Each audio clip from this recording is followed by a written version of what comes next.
I've been particularly fond of Denise Levertov's poetry and, how do I say this gratefully, pleased by her as a figure. That's pretty graceful, yeah. In American poetry, since the days of that tempest in a teapot over the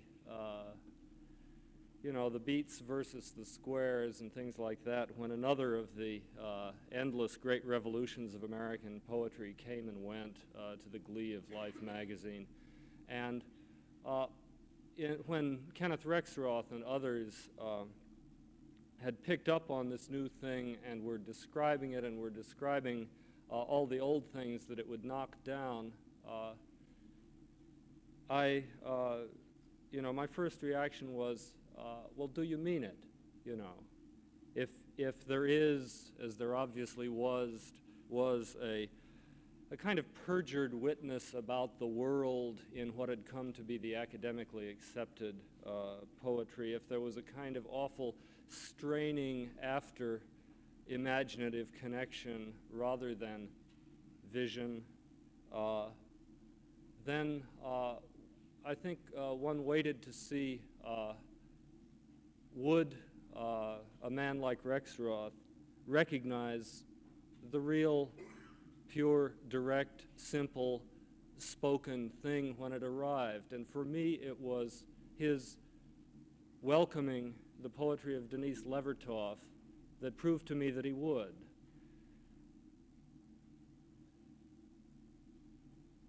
I think, one doesn't need confirmation of that kind of opinion. One tries to avoid always dealing in opinions about one's contemporaries. But if confirmation were needed, I think we've had it lately.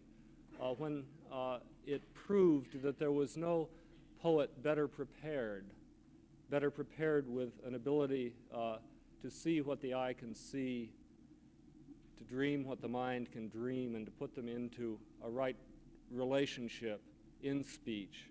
No one better prepared to tackle the difficult imaginative job of making poetry, making public speech out of the anguish and distance and distortion of this experience of Vietnam as it comes to us back here. Well, the proof of that will be simple, and I will request, just so that I'm sure that, the clear demonstration I want is there, I'll request Ms. Levertov to read the poem Two Variations. I'm sure she'll read more than that, of recent poems dealing with the Vietnam War, making it real, making it particular. Now for that information I promised, since not all of you have yet had a chance to get to the paper place where there are a few remaining copies of the Sorrow Dance and also of the Jacob's Ladder and O Taste and See, and I think with eyes in the back of our heads, the New Directions titles, which are all in print. I'll read some of the information out of the front. Her mother is Welsh and her father, an Anglican clergyman, was by birth a Russian Jew. She was born in London and grew up in Ilford, Essex. The next item's the grabber. Was educated at home, never attending school or college. Studied ballet for a time and worked as a nurse during the war. And then, as I think you all know, she has been married for a very long time indeed, since she was a kid, to Mitchell Goodman, a novelist, who's part of that combo, the Firehouse Five. And their son Nikolai was born in 1949. Well, I'm sure that you'll enjoy having her here as much as I do, Ms. Levertov.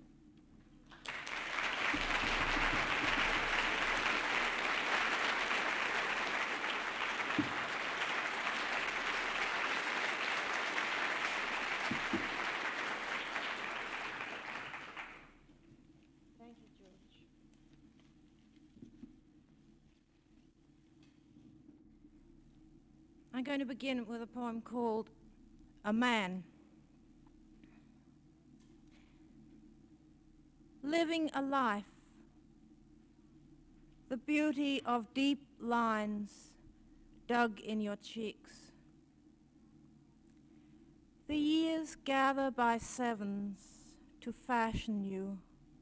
They are blind, but you are not blind. Their blows resound. They are deaf, those laboring daughters of the fates.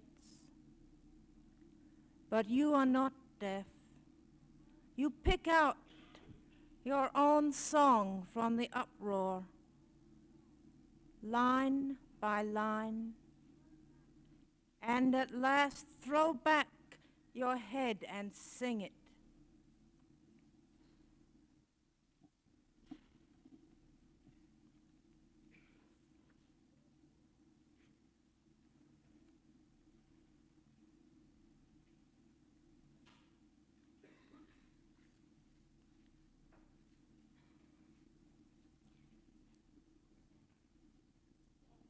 A lot of poems of mine seem to, well, not a lot perhaps, but a number of poems of mine, naturally, I suppose, since I've lived in New York on and off for many years, have their setting in the subway.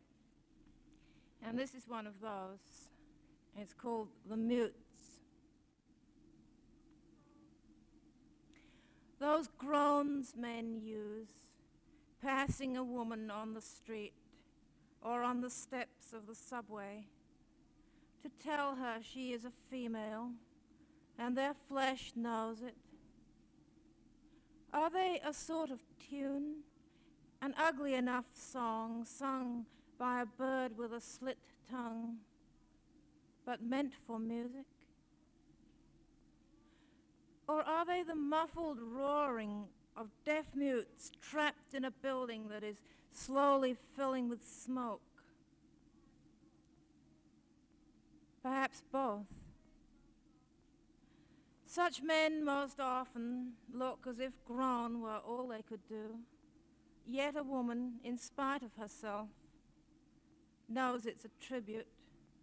If she were lacking all grace, they'd pass her in silence. So it's not only to say she's a warm hole. It's a word in grief language, nothing to do with primitive, not an language, language stricken, sickened, cast down in decrepitude. She wants to throw the tribute away, disgusted, and can't. It goes on buzzing in her ear. It changes the pace of her walk. The torn posters in echoing corridors spell it out. It quakes and gnashes as the train comes in. Her pulse sullenly had picked up speed, but the cars slow down and jar to a stop while her understanding keeps on translating. Life after life after life goes by without poetry, without seemliness, without love.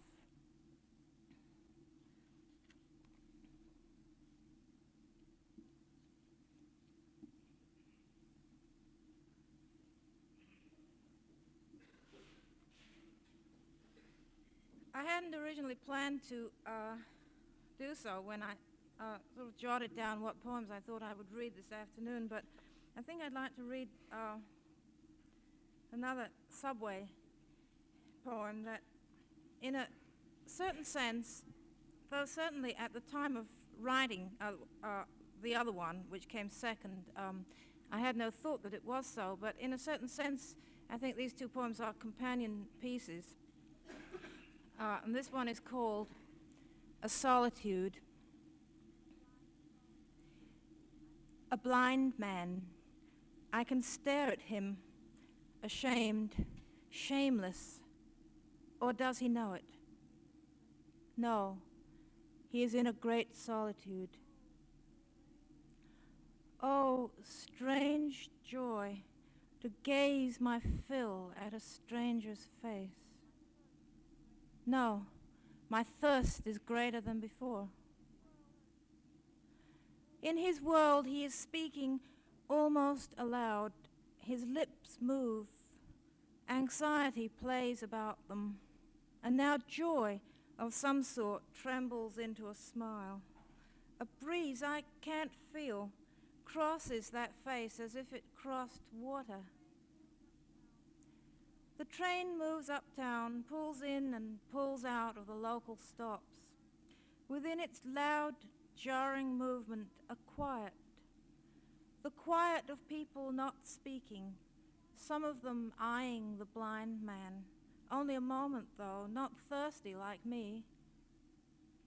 And within that quiet, his different quiet, not quiet at all, a tumult of images. But what are his images? He is blind. He doesn't care that he looks strange, showing his thoughts on his face like designs of light flickering on water, for he doesn't know what look is. I see he has never seen. And now he rises. He stands at the door ready, knowing his station is next. Was he counting? No, that was not his need. When he gets out, I get out. Can I help you towards the exit? Oh, all right. An indifference. But instantly, even as he speaks, even as I hear indifference, his hand goes out, waiting for me to take it. And now we hold hands like children. His hand is warm and not sweaty, the grip firm. It feels good. And when we have passed through the turnstile, he going first, his hand at once waits for mine again. Here are the steps, and here we turn to the right. More stairs now. We go up into sunlight. He feels that, the soft air. A nice day, isn't it? Says the blind man. Solitude walks with me, walks beside me. He is not with me. He continues his thoughts alone. But his hand and mine know one another.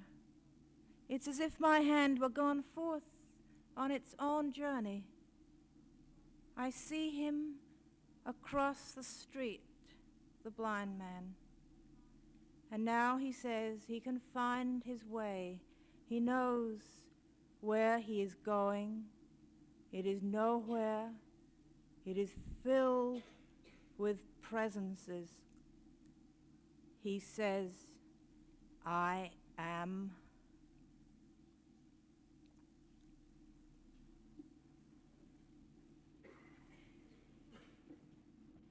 These are two poems that belong together, were written very close to one another.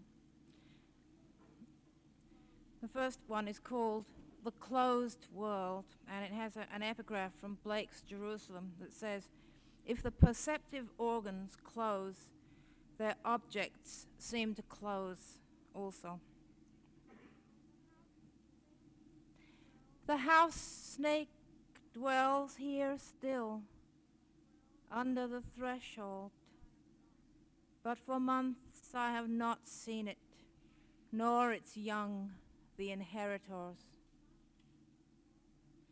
Light and the wind enact passion and resurrection, day in, day out, but the blinds are down over my windows, my doors are shut. When after the long drought at last, silver and darkness swept over the hills, the dry, indifferent glare in my mind's eye wavered but burned on. And the second is called To Speak.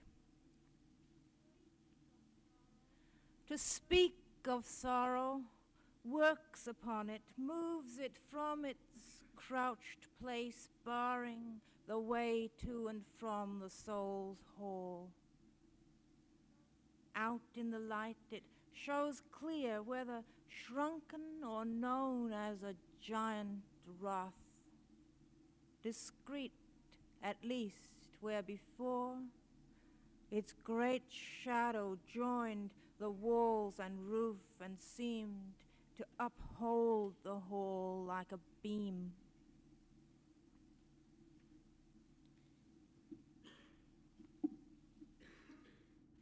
I've written a number of poems that I've called psalms, and I'm not clear myself about what it is that gives them to me some relation to each other and puts them under that umbrella of being psalms. Now, this one is called City Psalm.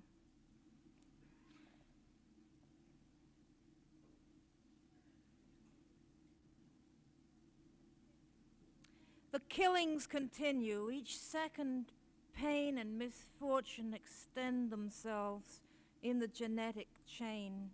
Injustice is done knowingly, and the air bears the dust of decayed hopes.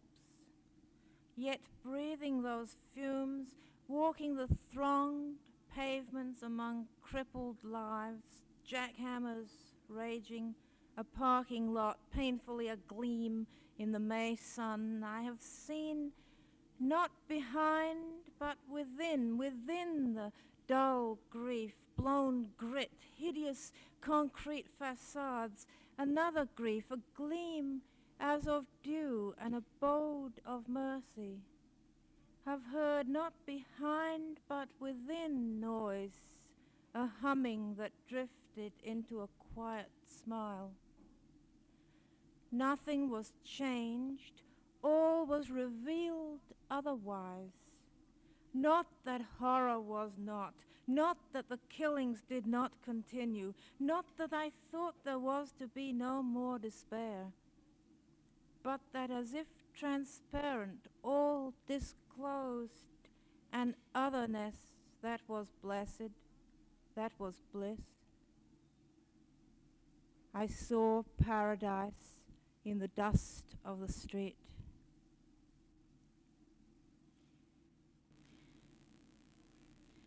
This is a poem in the form of questions and answers. It's called What Were They Like?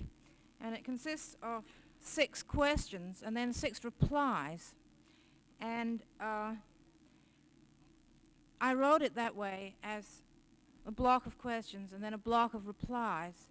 The first time I read it, I was afraid, I read it at a read-in at City College in New York, and I was afraid that if I read it as it was written, people wouldn't be able to remember what the questions were by the time they got to the replies. And so, contrary to my principles, which are based on the concept of a poem as a sonic entity, not to be interrupted in the middle for remarks about it, of explanation or other forms of comment, as I've heard some poets do, an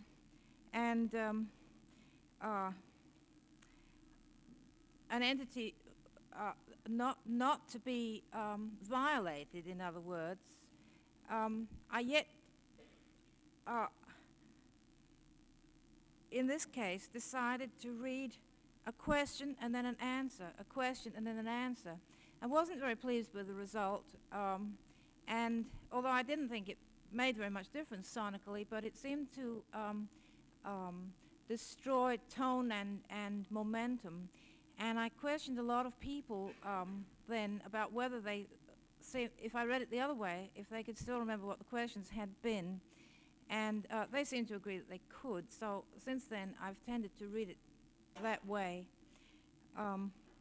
As printed, it has numbers and a bracket before each question. I'm not going to read those numbers aloud. I'll just pause between each question and each reply. And it's called What Were They Like? This was written in 1966, at a time, in fact, when people in the peace movement or concern at all about the war really did know very much less about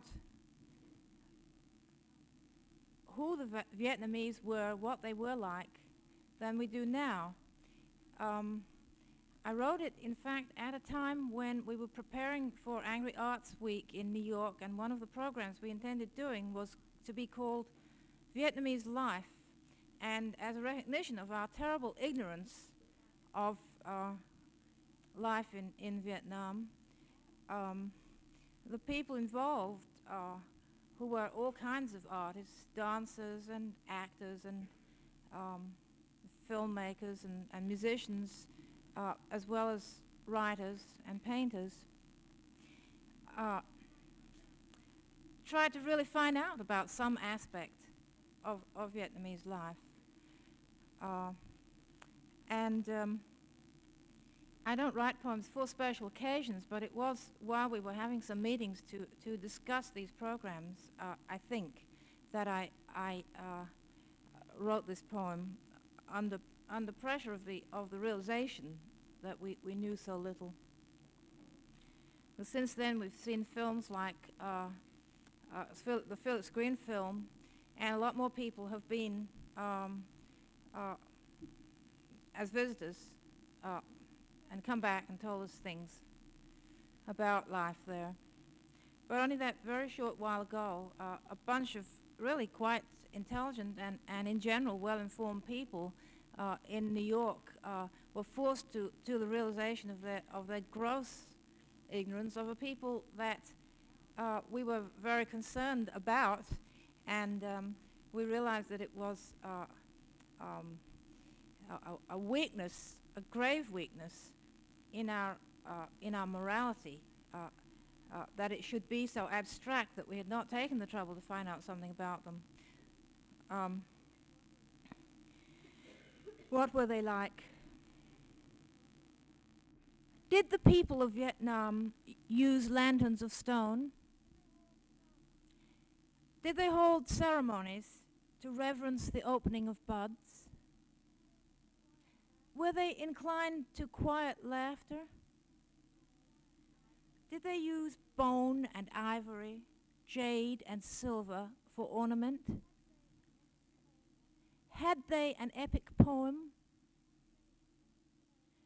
Did they distinguish between speech and singing? Sir, their light hearts turned to stone. It is not remembered whether in gardens stone lanterns illumined pleasant ways. Perhaps they gathered once to delight in blossom, but after the children were killed, there were no more buds. Sir, laughter is bitter to the burned mouth. A dream ago, perhaps, ornament is for joy. All the bones were charred. It is not remembered. Remember, most were peasants. Their life was in rice and bamboo. When peaceful clouds were reflected in the paddies, and the water buffalo stepped surely along terraces, maybe fathers told their sons old tales. When bombs smashed those mirrors, there was time only to scream.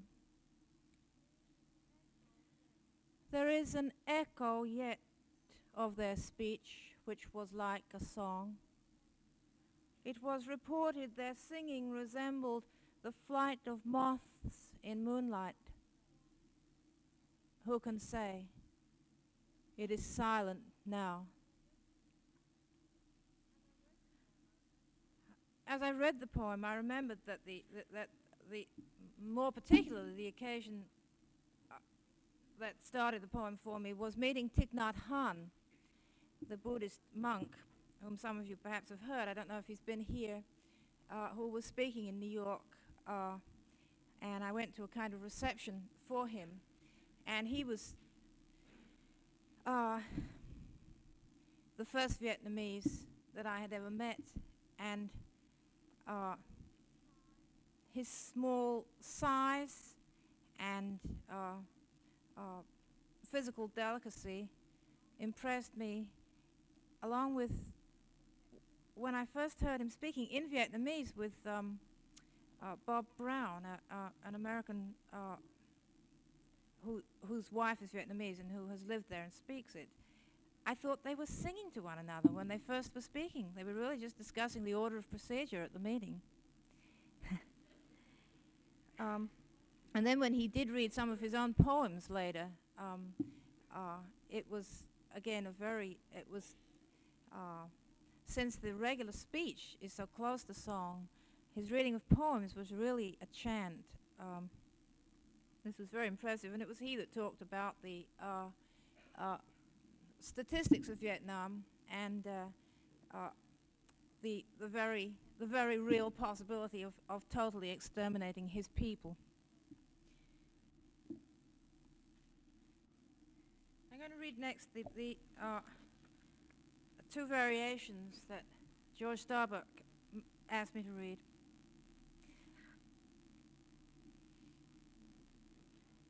One, inquiry. You who go out on schedule to kill, do you know there are eyes that watch you?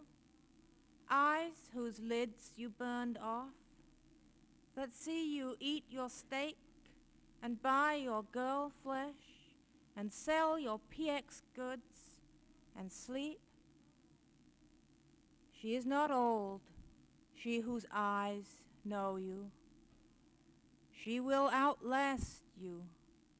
She saw her 5 young children writhe and die. In that hour, she began to watch you, she whose eyes are open forever. 2, the seeing. Hands over my eyes I see blood and the little bones, or when a blanket covers the sockets I see the weave. At night the glare softens, but I have power now to see there is only gray on gray, the sleepers, the altar. I see the living and the dead. The dead are as if alive. The mouth of my youngest son pulls my breast, but there is no milk. He is a ghost. Through his flesh I see the dying of those said to be alive. They eat rice and speak to me, but I see dull death in them. And while they speak, I see myself on my mat, body and eyes, eyes that see a hand in the unclouded sky, a human hand release wet fire, the rain that gave my eyes their vigilance. I'm going to read 2 more poems from this book, The Sorrow Dance, and then I'm going to read a few new poems that haven't appeared in the book.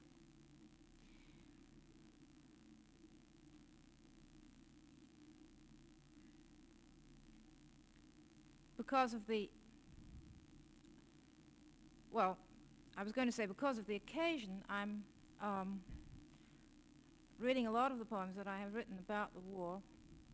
Well, I must add that I make nowadays all my poetry readings into such occasions as far as I can, and at least, although I intersperse poems that concern the war with earlier poems or with recent poems that don't have that overt concern, I feel it is a moral necessity to me as one small thing that I can do to read my poems about the war, and sometimes to read poems by other people about the war on every occasion that I get, for what good it may do.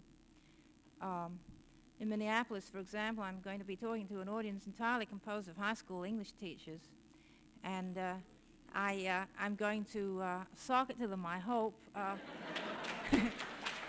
And, and of course, when I have the opportunity to talk to teachers like that, it's a particularly good opportunity for talking about the draft and trying to impress on them their special obligation and their special opportunity for speaking to their students, telling them where they can get draft counseling and what some of their brothers are doing.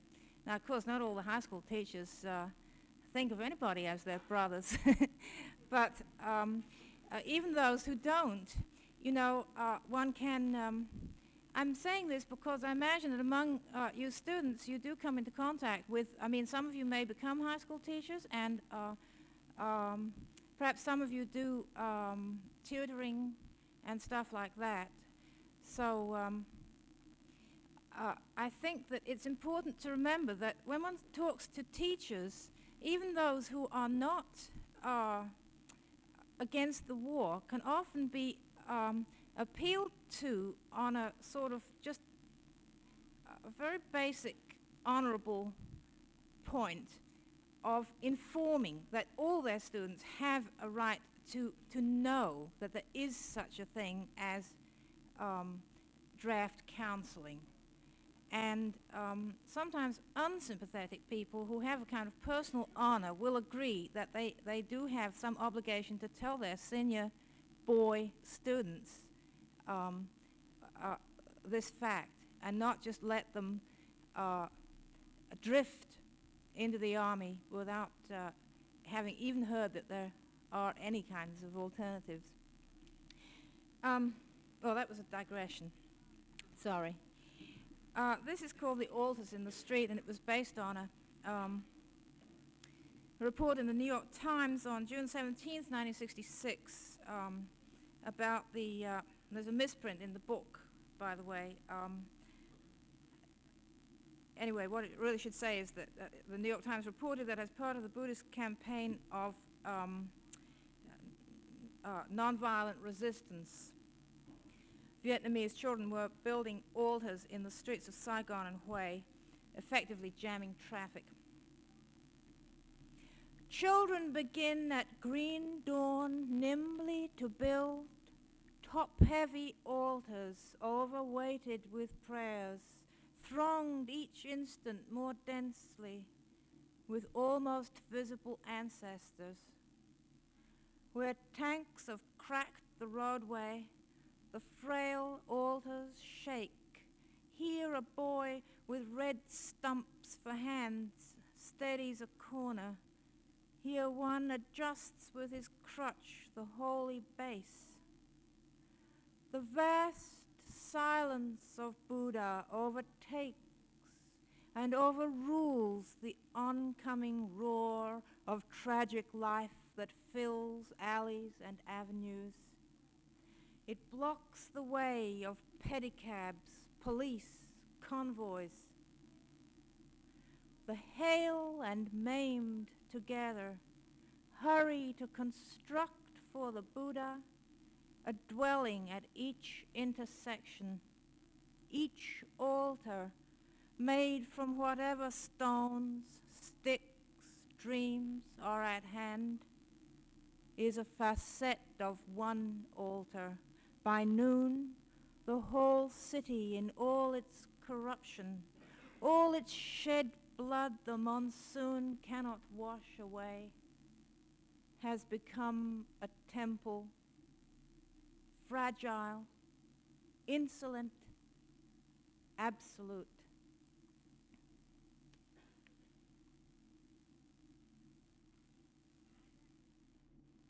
Didactic poem.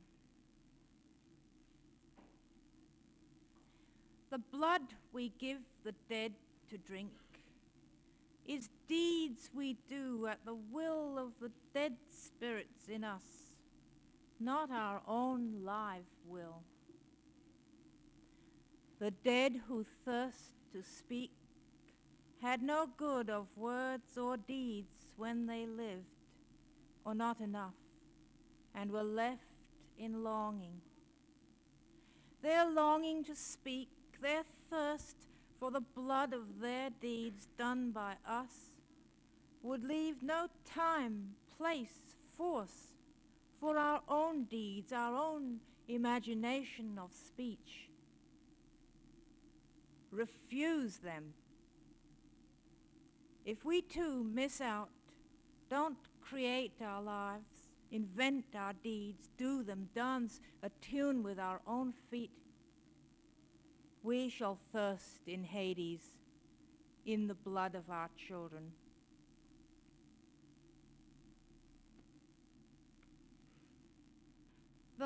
I plan to read as a last poem the most recent thing I've written, which again does concern the war, our resistance to the war, but I think it would be good to have a change of pace at this point. And this is also a very recent poem, but not with that concern at all. It hasn't got a title as yet.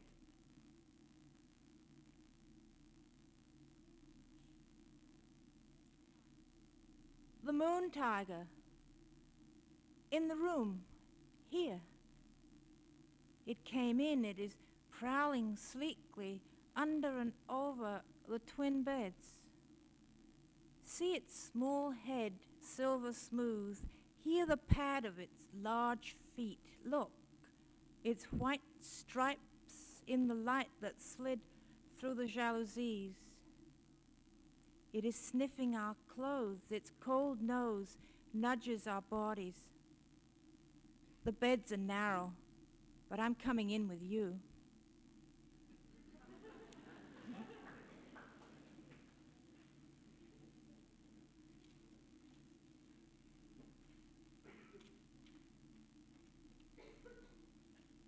This is a poem, I haven't read that in public before either, and this one is also new, and it's really a strange poem, I feel, for me to have written at this point in my life, because it seems to me very,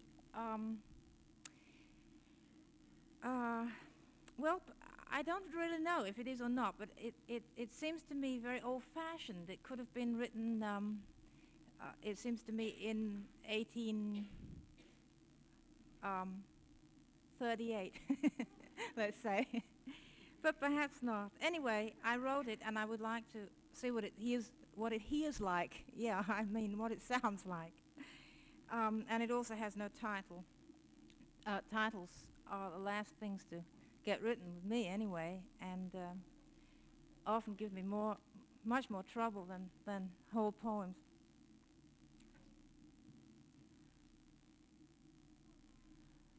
Who am I? Who am I? It is the old cry wandering in the wind, and with it interwoven words of reply.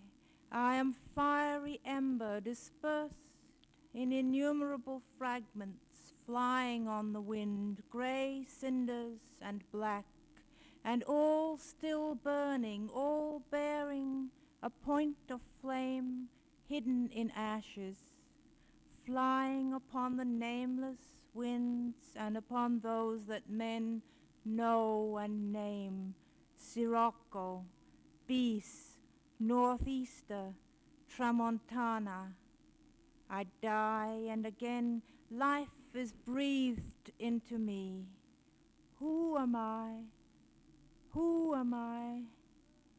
My dust burns in the past and flies before me into the whirling future, the old world, the new world. My soul is scattered across the continents, in the named places and the named and unnamed shadowy faces. My years a hearth from which the sparks wander, and to its stones blow back at random upon the winds to kindle the brand again that fades and flares.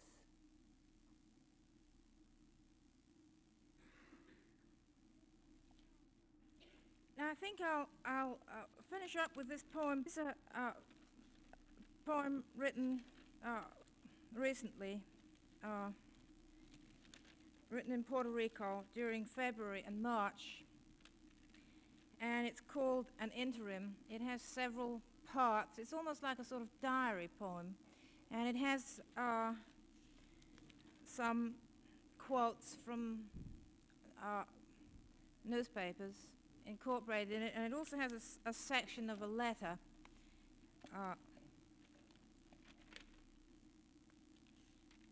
stuck into it at a certain point. An interim.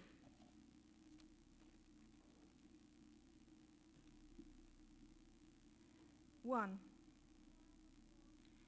While the war drags on, always worse, the soul dwindles sometimes to an ant rapid upon a cracked surface, lightly, grimly, incessantly, it skims the unfathomed clefts where despair seethes hot and black. 2. Children in the laundromat, waiting while their mothers fold sheets. A 5-year-old boy addresses a 4-year-old girl. When I say, "Do you want some gum?" say yes. Yes. Wait. Now. Do you want some gum? Yes. Well, yes means no, so you can't have any. He chews. He pops a big, delicate bubble at her. O language, virtue of man, touchstone worn down by what gross friction? And it became necessary to destroy the town to save it, a United States major said today. He was talking about the decision by Allied commanders to bomb and shell the town, regardless of civilian casualties, to rout the Viet Cong.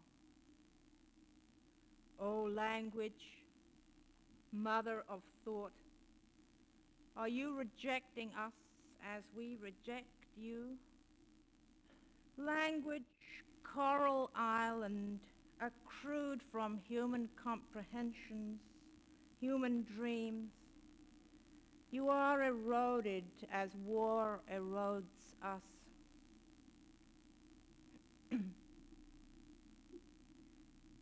3.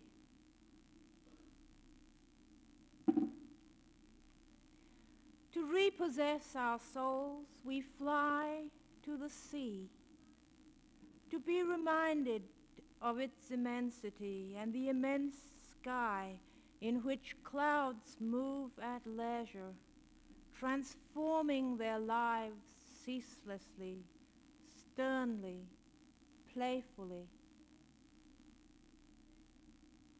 Today is the 65th day since the Courcy Squire, war resister, began her fast in jail. She is 18. And the sun is warm bread, good to us, honest. And the sand gives itself to our feet or to our outstretched bodies, hospitable, accommodating, its shells unendingly at hand for our wonder. Arrested with 86 others December 7th, her crime, sitting down in front of a police wagon, momentarily preventing her friends from being hauled to prison, Municipal Judge Heitzler handed out 30-day suspended sentences to several others accused of the same offense, but condemned Miss Squire to 8 months in jail and fined her $650. She had said in court, "I don't think there should be roles like judge and defendant." 4. Peace as grandeur, energy serene and noble. The waves break on the packed sand, Butterflies take the cream of the foam. From time to time a palm tree lets fall another dry branch calmly.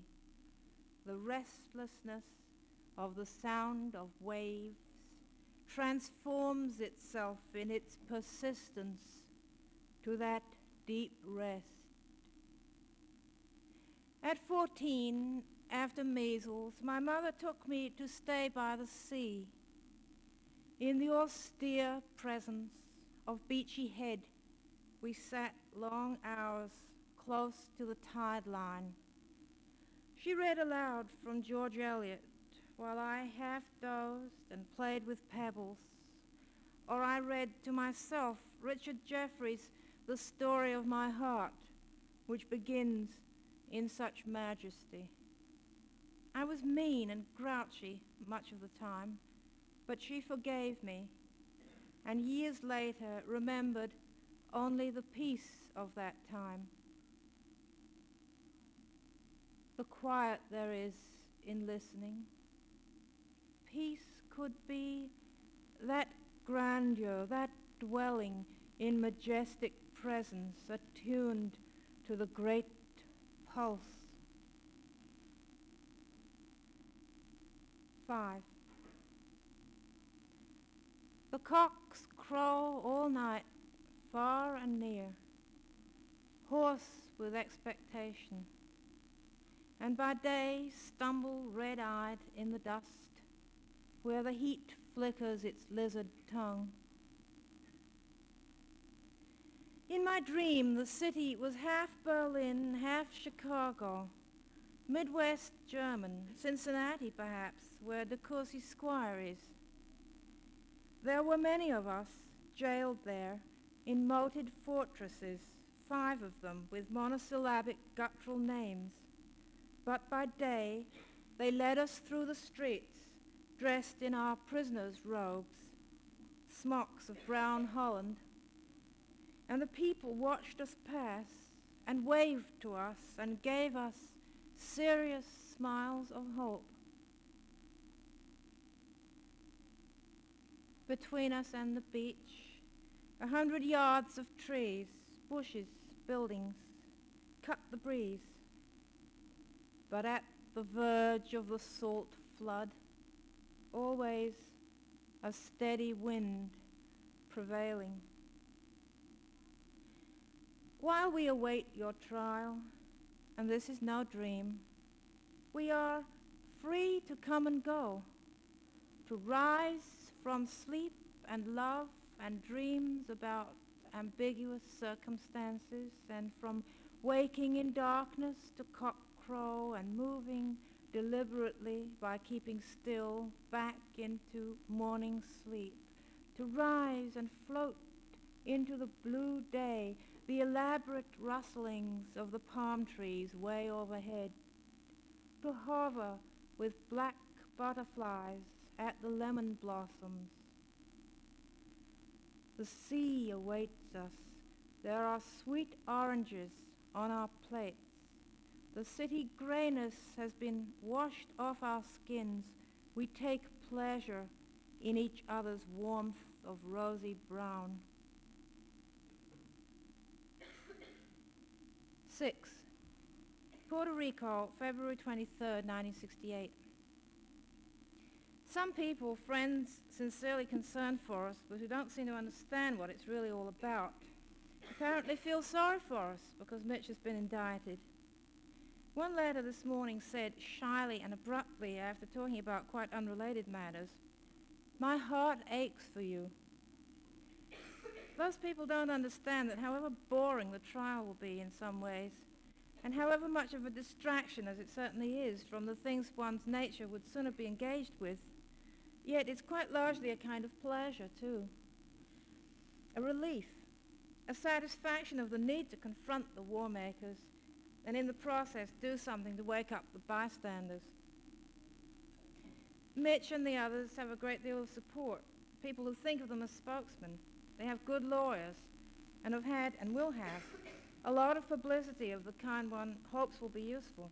I don't mean useful for their case, saving them from going to jail, I mean, useful towards clarifying the issues, stopping the draft, helping to end the war.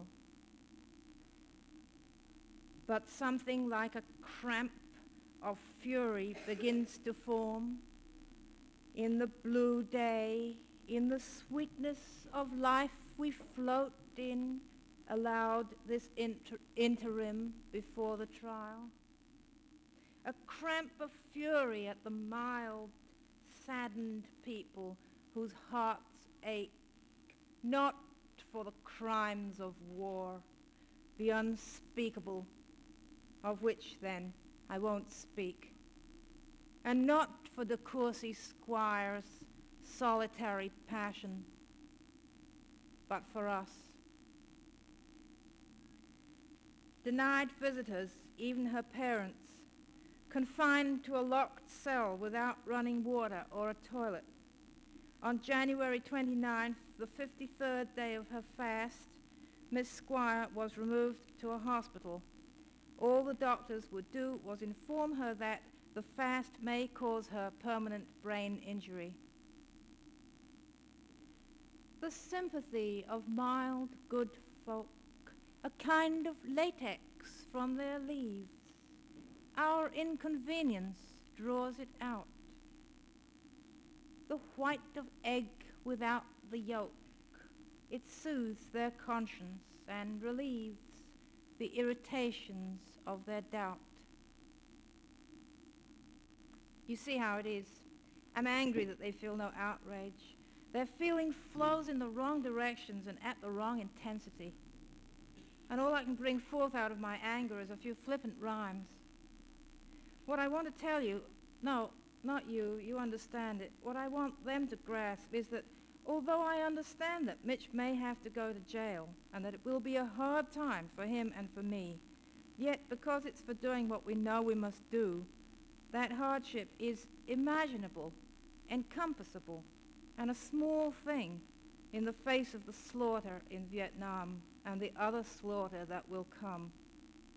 And there is no certainty he will go to jail. And the great savage saints of outrage who have no lawyers, who have no interim in which to come and go, for whom there is no world left. Their bodies rush upon the air in flames. Sparks fly, fragments of charred rag spin in the whirlwind, a vacuum where there used to be this monk or that, Norman Morrison, Alice Hertz. Maybe they're crazy. I know I could never bring myself to injure my own flesh deliberately. And there are other models of behavior to aspire to. A.J. Musty did not burn himself, but worked through a long life to make from outrage islands of compassion others could build on. Dennis Riordan, Bob Gilliam, how many others are alive and free in the jails? Their word is good. Language draws breath again in their yes and no. True testimony of love and resistance. But we need the few who could bear no more, who would try anything, who would take the chance that their deaths among the uncountable masses of dead might be real to those who don't dare imagine death, might burn through the veil that blinds those who do not imagine the burned bodies of other people's children. We need them, brands that flare to show us the dark we are in, to keep us moving in it. 7. To expand again, to plunge our dryness into the unwearying source, but not to forget, but to remember better.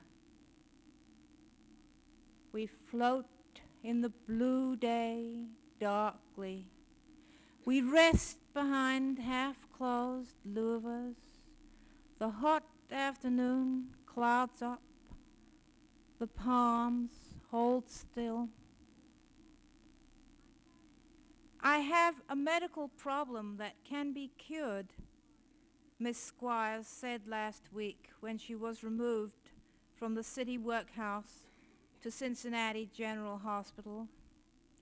I have a medical problem that can be cured only by freedom.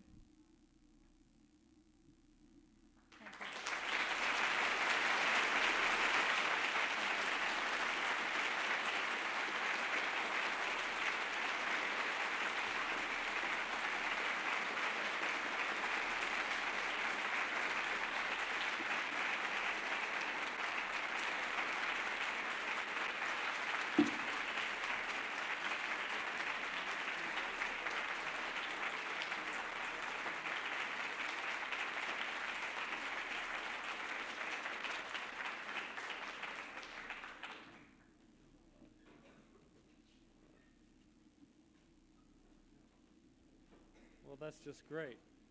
To have something that new and that now, and that diligently confronting all the aspects of something with which one is so immediately concerned. I'm killing time here because I know a lot of people have to cut out, and yet I know there are probably others who would like to ask a few questions of Denise Levertov, and she's consented to do that. You know, Mill and maybe some of you come down around here so she doesn't have to keep so close to the microphone, and put up some questions if you will.